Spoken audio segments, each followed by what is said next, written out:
بسم اللہ الرحمن الرحیم۔ شروع کرتا ہوں اللہ کے پاک نام سے جو بہت بڑا مہربان نہایت رحم والا ہے۔ دوستو، بہنوں، بھائیوں، بزرگوں، السلام علیکم۔ تاریخ اسلام کی قسط نمبر 11 میں ہم آپ کو اس میں بتائیں گے کہ حضرت امیر حمزہ رضی اللہ تعالیٰ عنہ کا اسلام لانا۔ تو دوستو، بہنوں، بھائیوں، قریش مکہ دعوت نبوی میں دیوانے ہو رہے تھے۔ ایک روز حضرت صلی اللہ علیہ وسلم کوہ صفا پر یا اس کے دامن میں بیٹھے تھے کہ ابو جہل اس طرف آ نکلا۔ اس نے آپ صلی اللہ علیہ وسلم کو دیکھ کر اول تو بہت سخت اور ناپسندیدہ الفاظ کہے۔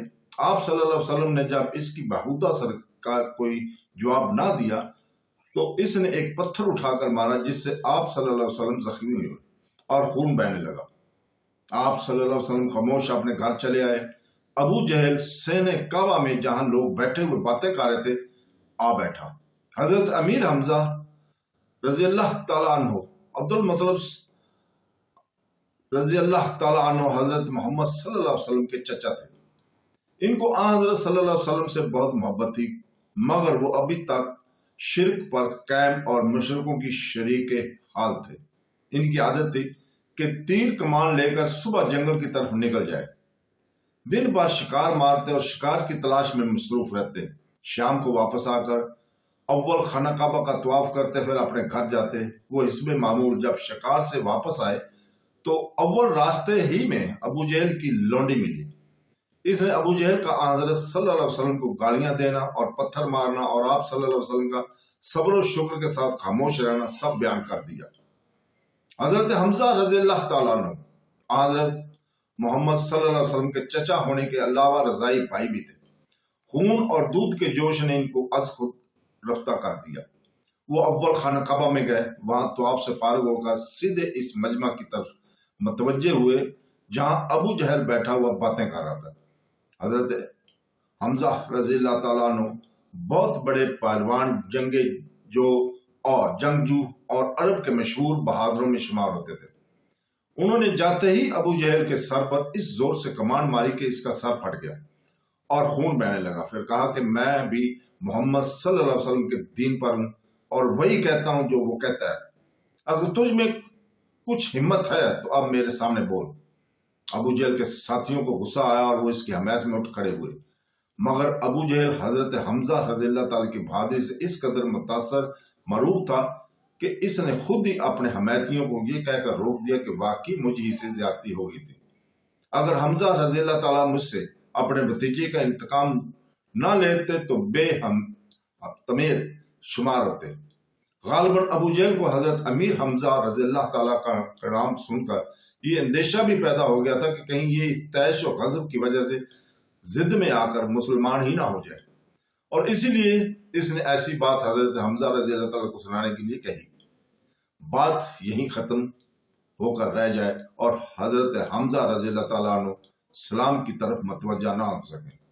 حضرت حمزہ رضی اللہ تعالیٰ عنہ ابو جہل کی مزاج پرسی کر کے حضرت صلی اللہ علیہ وسلم کے پاس آیا اور کہا کہ بھتیجے، تم یہ سن کر خوش ہوگے کہ میں نے ابو جہل سے تمہارا بدلہ لے لیا۔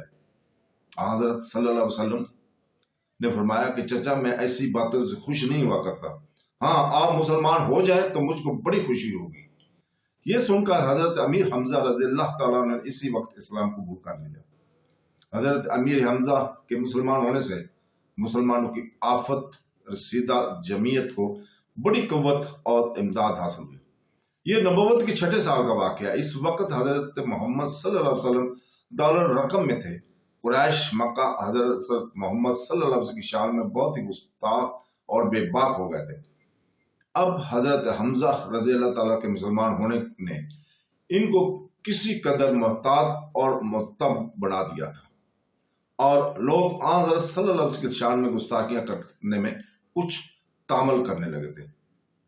حضرت حمزہ رضی اللہ تعالیٰ عنہ کے مسلمان ہونے کی خبر سن کر قریش کے فکر و تردد اور بغض اور عداوت نے اور بھی ترقی کی اور آپس میں مشورے ہونے لگے۔ حضرت عمر فاروق رضی اللہ تعالیٰ عنہ حضرت حمزہ رضی اللہ تعالیٰ کی طرح مشہور پہلوان اور عرب کے نامور بہادروں میں سے تھے۔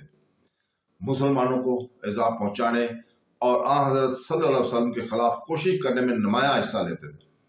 وہ مسلمانوں کو پکڑ کر لاتے اور مارتے مارتے تھک جاتے تو دم لیتے اور پھر اٹھ کر مارتے، غرض کہ انہوں نے مسلمانوں کو دین اسلام سے مرتد بنانے کی بے حد کوشش کی اور ناکام رہے۔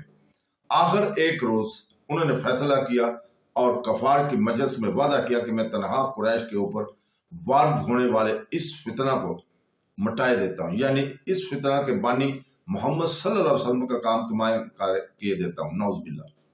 ابو جہل نے یہ سن کر کہا کہ اگر تم نے یہ کام پورا کر دیا تو 100 اونٹ اور 1000 اوقیہ چاندی نظر کروں گا۔ چنانچہ حضرت عمر رضی اللہ تعالیٰ عنہ مسلح ہو کر شمشیر بدست نکلے اور آن حضرت صلی اللہ علیہ وسلم کی تلاش اور جستجو کرنے لگے۔ راستہ میں سعد بن ابی وقاص رضی اللہ تعالیٰ نے پوچھا کہ عمر اس طرح کہاں جا رہے ہو؟ انہوں نے کہا کہ محمد صلی اللہ علیہ وسلم کو قتل کرنے جاتا ہوں، کیونکہ میرا ارادہ کہ آج قریش کی مصیبت اور ان کی 20 تدبیروں کو سہل کر دوں گا۔ حضرت سعد رضی اللہ تعالیٰ نے کہا کہ تم بنی ہاشم کے انتقام سے نہیں ڈرتے اور یہ نہیں جانتے کہ محمد صلی اللہ علیہ وسلم کا قتل کوئی آسان کام نہیں ہے۔ حضرت عمر رضی اللہ تعالیٰ عنہ نے کہا کہ جب تک میرے ہاتھ میں تلوار ہے مجھ کو کسی کا بھی کچھ خوف نہیں ہے۔ پھر سعد رضی اللہ تعالیٰ عنہ سے کہا کہ تم بھی اس کی حمایتی ہو لاؤ، پہلے تمہارا ہی کام کر دوں گا۔ حضرت سعد رضی اللہ تعالیٰ نے کہا کہ تم مجھ کو اور محمد صلی اللہ علیہ وسلم کو تو بعد میں قتل کرنا، پہلے اپنے ہی گھر کی خبر لو کہ تمہاری بہن مسلمان ہو چکی ہے اور اسلام تمہارے گھر میں داخل ہو چکا ہے۔ حضرت عمر رضی اللہ تعالیٰ عنہ یہ نشتر زن جواب سن کر اسی وقت اپنے بہن کے گھر کی طرف چل دی۔ وہ حضرت صلی اللہ علیہ وسلم کے قتل کی نیت میں چلے تھے۔ راستے میں اپنے بہن کے گھر کی طرف ان کا رخ پھیرنا گویا اسلام کی طرف رخ پھیرنا تھا۔ بہن کے گھر پہنچے، وہاں حضرت خباب بن عراس رضی اللہ تعالیٰ عنہ حضرت عمر رضی اللہ تعالیٰ کی بہن فاطمہ رضی اللہ تعالیٰ عنہ ان کے شوہر حضرت سعید بن زید رضی اللہ تعالیٰ عنہ کو قرآن شریف کی تعلیم دے رہے تھے۔ ان کے آنے کی آہٹ سن کر حضرت خباب رضی اللہ تعالیٰ عنہ تو وہی گھر میں کسی جگہ چھپ گئے اور قرآن کریم جن اور رات پر لکھا ہوا تھا ان کو بھی فوراً چھپا لیا۔ انہوں نے گھر میں داخل ہوتے ہی پوچھا کہ تم کیا پڑھ رہے تھے؟ پھر فوراً اپنے بہنوئی سعید بن زید رضی اللہ تعالیٰ کو پکڑ کر گرا دیا اور مارنا شروع کر دیا کہ تم کیوں مسلمان ہوئے؟ بہن اپنے شور کو چھڑانے کے لیے آگے بڑھی اور بھائی سے لپٹ گئی۔ اس کشتم کشتہ میں ان کی بہن فاطمہ کی ایسی چوٹ لگی کہ ان کے سر سے خون جاری ہو گیا۔ حضرت عمر رضی اللہ تعالیٰ نے بہن اور بہنوئی دونوں کو مارا۔ بہن نے آخری دلیری سے کہا کہ ہاں عمر، ہم مسلمان ہو چکے اور محمد صلی اللہ علیہ وسلم کے فرما بردار بن چکے ہیں، اب جو کچھ تجھ سے ہو سکتا ہے کہ کر لو۔ بہن کا یہ دلیرانہ جواب سنا اور نگاہ اٹھا کر دیکھا تو ان کے خون میں تر بتر پایا۔ اس نظام کا ان کے قلب پر کسی قدر اثر ہوا اور طیش اور غضب کے طوفان میں قدرے دھیما پن ظاہر ہونے لگا۔ حضرت عمر رضی اللہ تعالیٰ نے بہن سے کہا کہ اچھا تم مجھے وہ کلام دکھلاؤ یا سناؤ جو تم ابھی پڑھ رہے تھے اور جس کے پڑھنے کی آواز میں نے گھر میں داخل ہوتے ہی سنی تھی۔ حضرت عمر رضی اللہ تعالیٰ کا یہ کلام چونکہ کس قدر سنجیدہ لہجے میں تھا، اس لیے ان کی بہن کو اور بھی جرأت ہوئی اور انہوں نے کہا کہ پہلے تم غسل کرو تو ہم تو اپنا صحیفہ پڑھنے کے لیے دے سکتے ہیں۔ حضرت عمر رضی اللہ تعالیٰ نے اسی وقت غسل کیا۔ غسل سے فارغ ہو کر قرآن مجید کی آیت جن اوراق پر لکھی ہوئی تھی لے کر پڑھنے لگے۔ ابھی چند ہی آیات پڑھی تھی کہ بے اختیار بول اٹھے، کیا شیریں کلام ہے، اس کا اثر میرے قلب پر ہوتا جاتا ہے۔ یہ سنتے ہی حضرت خباب رضی اللہ تعالیٰ عنہ جو اندر چھپے ہوئے تھے فوراً باہر نکل آئے اور کہا، اے عمر، مبارک ہو، محمد صلی اللہ علیہ وسلم کی دعا تمہارے حق میں قبول ہوگی۔ میں نے کل حضرت صلی اللہ علیہ وسلم کو یہ دعا مانگتے ہوئے سنا ہے کہ الہی عمر بن خطاب یا ابو جہل دونوں میں سے ایک کو ضرور مسلمان کر دے۔ پھر خباب نے سورہ طٰ کا پہلا رکوع پڑھ کر سنایا۔ حضرت عمر رضی اللہ تعالیٰ عنہ سورہ طٰ کی آیات سن رہے تھے اور رو رہے تھے۔ حضرت عمر رضی اللہ تعالیٰ نے خباب رضی اللہ تعالیٰ سے کہا کہ اسی وقت مجھے حضرت صلی اللہ علیہ وسلم کے پاس لے چلو۔ چنانچہ وہ اسی وقت حضرت عمر رضی اللہ تعالیٰ کو دارالرقم کی طرف لے چلے۔ اس وقت بھی ننگی تلوار حضرت عمر رضی اللہ تعالیٰ کے ہاتھ میں تھی، مگر اب یہ تلوار حضرت عمر کے ہاتھ میں اس ارادے سے نہ تھی کہ جو بہن کے گھر تک ان کے دل میں تھا۔ دارالرقم کے دروازے پر پہنچ کر حضرت عمر رضی اللہ تعالیٰ نے دستک دی۔ جو صحابہ کرام جو اندر تھے انہوں نے حضرت عمر کے ہاتھ میں شمشیر برنا دیکھ کر دروازہ کھولنے میں تعمل کیا اور حضرت صلی اللہ علیہ وسلم سے عرض کیا کہ عمر ننگی تلوار لے کر دروازے پر کھڑا ہے۔ حضرت صلی اللہ علیہ وسلم نے فرمایا کہ دروازہ کھول دو۔ حضرت حمزہ بھی موجود تھے، انہوں نے کہا آنے دو، اگر ارادہ نیک ہے تو خیر، ورنہ اسی کی تلوار سے اس کا سر اڑا دیا جائے گا۔ چنانچہ دروازہ کھولا گیا۔ حضرت عمر رضی اللہ تعالیٰ عنہ اندر داخل ہوئے۔ حضرت صلی اللہ علیہ وسلم ان کے گھر میں داخل ہوتے ہی دیکھ کر آگے بڑھے، ان کا دامن پکڑ کر زور سے جھٹک دیا اور فرمایا کہ اسے اے عمر، کیا تو باز نہ آئے گا؟ حضرت عمر رضی اللہ تعالیٰ نے جواب میں عرض کیا کہ یا رسول اللہ صلی اللہ علیہ وسلم، میں ایمان لانے کے لیے حاضر ہوا۔ حضرت صلی اللہ علیہ وسلم یہ سنتے ہی جوش و مسرت میں بلند آواز سے اللہ اکبر کہا، اور ساتھ ہی تمام صحابہ نے جو اس وقت دارالرقم میں موجود تھے اس زور سے اللہ اکبر کہا کہ مکہ کی پہاڑیاں گونجنے لگی۔ حضرت حمزہ اور حضرت عمر کے مسلمان ہونے سے مسلمانوں کو بڑی تقویت حاصل ہو گئی۔ حضرت عمر رضی اللہ تعالیٰ مسلمان ہونے کے بعد سیدھے ابو جہل کے گھر پہنچے، دروازے پر دستک دی اور باہر آئے، اور یہ خندہ پشانی ابلن اور سالن مرحبا اور آنے کے وجہ دریافت کی۔ حضرت عمر رضی اللہ تعالیٰ نے فرمایا کہ اللہ تعالیٰ کا شکر کہ میں مسلمان ہو گیا، محمد صلی اللہ علیہ وسلم کو رسول اللہ کا مانتا ہوں۔ یہ سنتے ابو جہل چلا کر اندر چلا گیا اور یہ بھی واپس چلے آئے۔ مدعا ان کا یہ تھا کہ اس سب سے بڑے دشمن اسلام کو اپنے مسلمان ہونے کی خبر دے دوں۔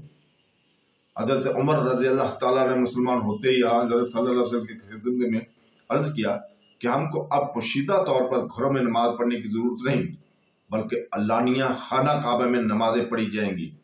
چنانچہ قریش میں سے اول جو کوئی منع ہوا، حضرت عمر رضی اللہ تعالیٰ نے اس کا مقابلہ کیا، پھر بلا روک ٹوک مسلمان خانہ کعبہ میں نماز پڑھنے لگے اور اسلام مکہ میں اعلانیہ اور آشکار طور پر ظاہر ہو گیا۔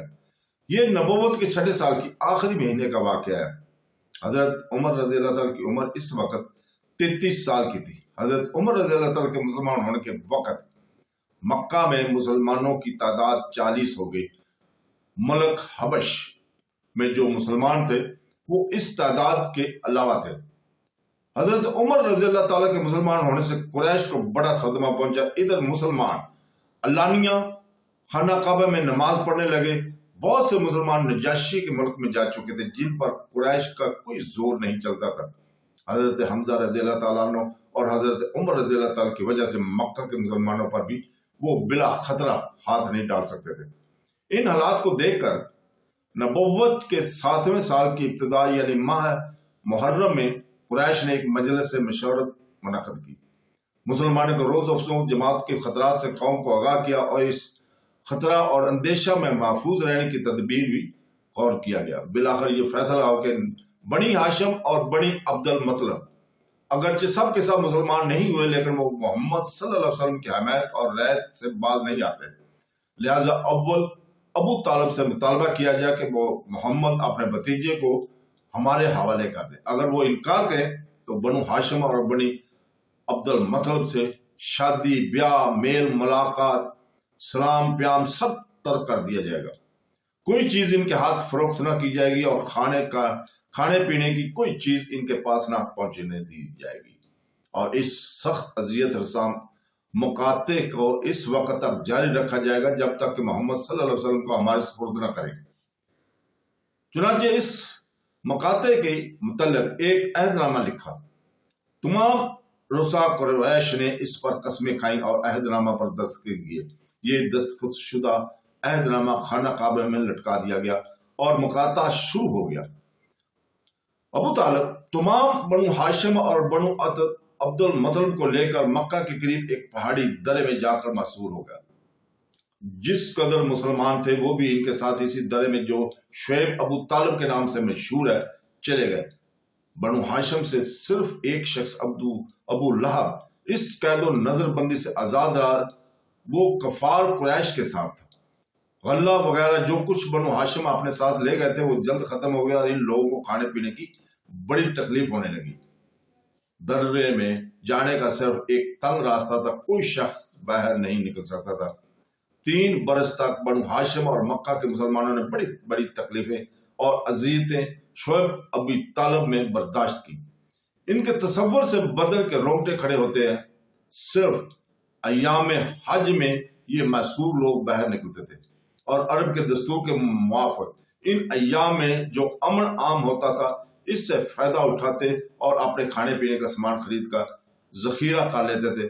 انہی ایام میں حضور صلی اللہ علیہ وسلم بھی باہر نکلتے اور لوگوں میں تبلیغ اسلام کرتے تھے، لیکن قریش آپ صلی اللہ علیہ وسلم کے ساتھ ساتھ لگے رہتے اور یہاں آپ صلی اللہ علیہ وسلم کے جاتے لوگوں کو آپ کی باتیں سننے سے منع کرتے اور آپ صلی اللہ علیہ وسلم کو دوانا اور جادوگر بتا کر آپ کی طرف کسی کو متوجہ نہ ہونے دیتے تھے۔ شعیب ابو طالب کی 7 سالہ سختیوں کا تصور کرنے سے یہ بات ثابت ہو جاتی ہے کہ قبیلوں کی حمیت اور خاندان نسل کا پاس و لحاظ بھی ایک بری چیز ہے، اور اسی نے بنو ہاشم کے ان لوگوں کو جو مسلمان نہیں ہوتے حضرت صلی اللہ علیہ وسلم کا ساتھ دینے اور آپ صلی اللہ علیہ وسلم کی مدد کرنے پر مجبور کر دیا تھا۔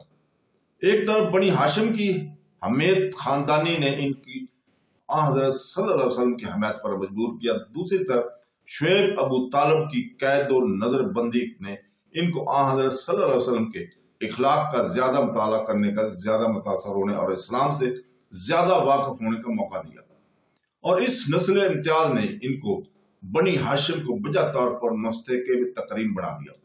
3 سال کی اس ظالمانہ قید اور بنی ہاشم کے مصائب نے بالآخر قریش کے بعض افراد کو متاثر کیا۔ بنی ہاشم کے چھوٹے چھوٹے بچوں کا بھوک کے مارے تڑپنا اور فاقہ زدہ والدین کے سامنے ان کی اولاد کا بلکنا ایسی چیزیں تھی کہ قریش مکہ ان کا صحیح اندازہ کر سکتے تھے۔ زہیر بن امیہ بن سگیرہ نے بنی ہاشم کی مصیبت کو اس لیے سب سے پہلے محسوس کیا کہ ابو طالب اس کے ماموں تھے۔ زبیر نے اول معتم بن عدی بن نوفل بن عبد مناف کو رشتہ داری کی طرف توجہ دلا کر عہد نامہ کا توڑنے پر آمادہ کیا۔ پھر ابو الحشری بن ہشام اور زما بن السعود کو اپنا ہم خیال بنا لیا۔ غرض مکہ میں کئی شخص جو بنو ہاشم سے قرابت داری رکھتے تھے بنو ہاشم کو مظلوم سمجھ کر اس ظالمانہ عہد نامے کی متعلق چرچا کرنے لگے۔ ان ایام میں حضرت محمد صلی اللہ علیہ وسلم نے ابو طالب سے کہا کہ مجھ کو اللہ تعالیٰ کی طرف سے خبر دی گئی ہے کہ اس عہد نامہ کی تمام تحریروں کو کیڑے کھا جائیں گے، اور اس میں جہاں جہاں اللہ کا نام ہے وہ بدستور لکھا ہوا ہوگا۔ لفظ اللہ کے سوا باقی تمام حروف غائب ہو چکے ہوں گے۔ یہ سن کر ابو طالب اپنی گھاٹی سے باہر نکلے اور انہوں نے قریش سے کہا کہ مجھ کو محمد صلی اللہ علیہ وسلم نے ایسی خبر دی ہے، تم عہد نامہ کو دیکھو، اگر یہ خبر صحیح ہے اور عہد نامہ کی تحریر معدوم ہو چکی ہے تو مقاطع ختم ہو جانا چاہیے۔ چنانچہ اسی وقت قریش خانہ کعبہ میں دوڑتے ہوئے آئے، دیکھا تو دیمک نے تمام حروف چاٹ لیے تھے۔ جہاں جہاں لفظ اللہ لکھا ہوا تھا وہ البتہ بدستور موجود تھا۔ یہ دیکھ کر سب حیران اور شدہ رہ گئے اور اسی وقت متاع کو ختم کرنے کا اعلان کر دیا گیا۔ بنو ہاشم اور تمام مسلمان شعیب ابی طالب سے 3 سال کے بعد نکل اور مکہ میں آ کر اپنے گھروں میں رہنے لگے۔ شعیب ابی طالب میں مسلمانوں کو بھوک سے پیتاب ہو کر اکثر درختوں کے پتے کھانے پڑتے تھے۔ بعض شخصوں کی حالت یہاں تک پہنچی کہ اگر کہیں سوکھا ہوا چمڑا مل گیا تو اسی کو صاف اور نرم کر کے آگ پر رکھا اور بھون کر کھا لیا۔ حکیم بن حزام کبھی کبھی اپنے غلام کے ہاتھ اپنی پھپھی حضرت ختیجہ رضی اللہ تعالیٰ کے لیے کچھ کھانا بھجوا دیا کرتے تھے۔ اس کا حال اب ایک مرتبہ ابو جہل کو معلوم ہوا تو اس نے غلام سے کھانا چھین لیا اور زیادہ سختی سے نگرانی شروع کر دی گئی تھی۔ تو دوستو اس کے ساتھ ہی ہم آج اجازت چاہتے ہیں۔ کل انشاءاللہ تعالی ہم اگلی قسط میں 12ویں قسط میں عام الحزن یعنی نبوت کا 10واں سال اس کے بارے میں بیان کریں۔ کل تک کے لیے اجازت، اللہ حافظ۔